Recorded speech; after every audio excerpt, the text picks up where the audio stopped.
boys, they didn't show up that day to the after-school drumming program at Cardozo Middle School, 2004.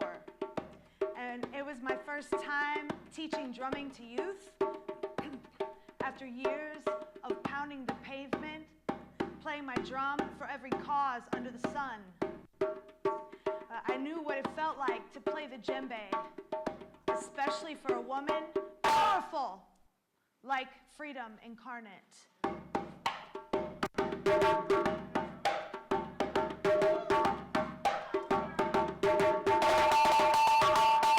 I rhyme on a dime and it's so sublime. I'm gonna take a little time to tell you why. Because I wanna see less violence in society, less fear, less corruption, less hate, less greed. I believe we have a choice, and true Islam bringing beats and rhythms and a righteous rhyme. Because the hand on the drum means freedom. I said the hand on the drum means freedom. I said the hand on the drum means freedom. Means freedom, freedom, freedom.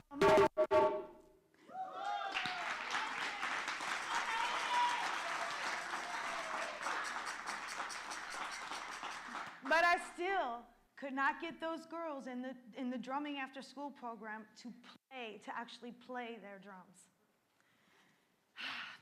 They would meander in to the classroom, and then they would side saddle their djembe, and then they would tap it, nonchalant. They didn't want to risk ridicule from the boys. Their uniforms had skirts. They didn't want to put the djembe between their legs, not in front of the boys. Except that day, when the boys were not there, they got called away on sports tryouts, and something happened that day.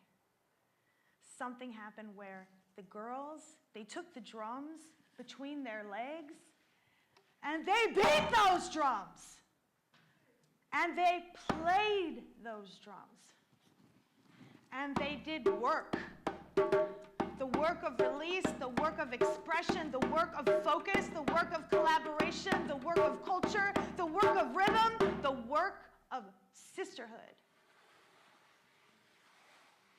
4 months and one small grant later, 6 girls aged 13 to 18 gathered in the basement of All Souls Church to begin the Young Women's Drumming Empowerment Project. Maya, Nancy, Naudi, Shayna, Stephanie, and Treasure. They came to drum, and the drum became their magic. It allowed them to be loud, to let out fear, to let out rage.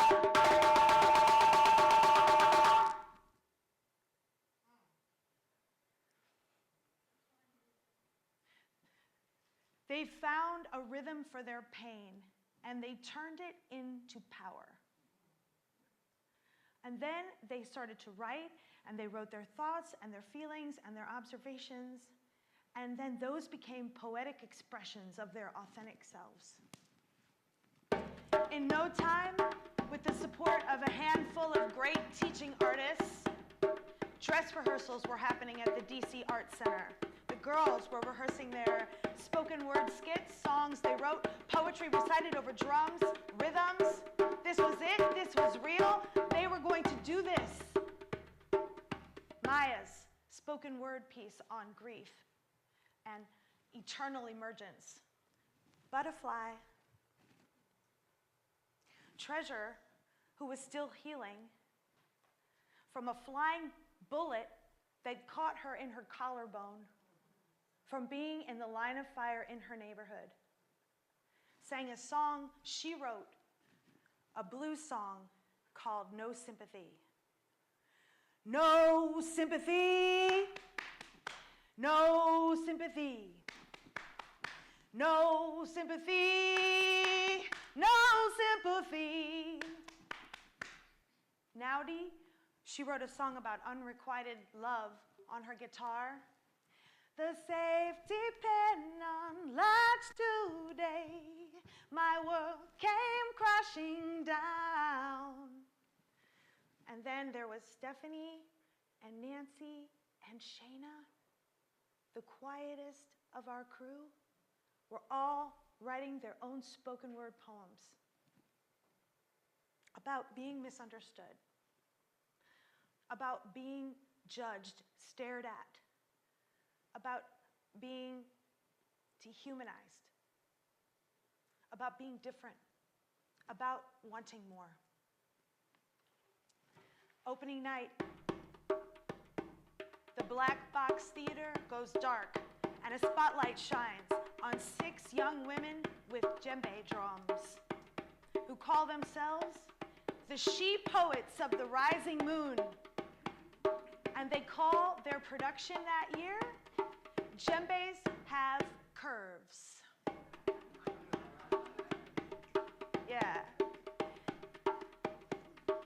A break is called, the beat begins, the audience is in goosebumps from their powerful vibrations, young women drumming their lives.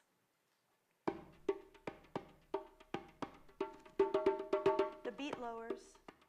Nancy steps forward, plants her feet. Running, she speaks, a poem about running away from herself and the courage it takes to find her way back. The drums rise. Another break is called. And tall, shy Stephanie stands. Stephanie, who said she would never write a poem, much less read it in front of an audience. Leave me alone, she says. Don't I look marvelous today? I'm always on your mind. Walking these streets, you can't keep my name out of your mouth. For the next hour, young women drum, and they speak, and they sing, alone and together with great courage. The audience is in tears. And then we start to get performance requests from WPFW radio and to perform at Dick Gregory's birthday party. And I realized with wisdom, this is the best work I've ever done. Spirit gave me this work. Spirit flows through me as I do it. And it's the Young Women's Drumming Empowerment Project is just part of something bigger. It's a movement for women to find their voices buried deep within and let them rise to the surface.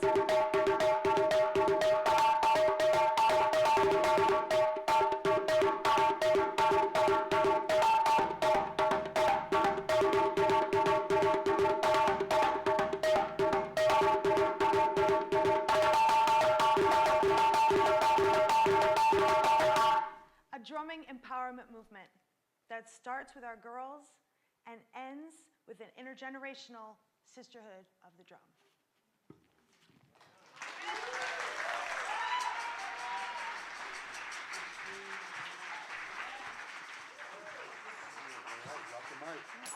Thank you.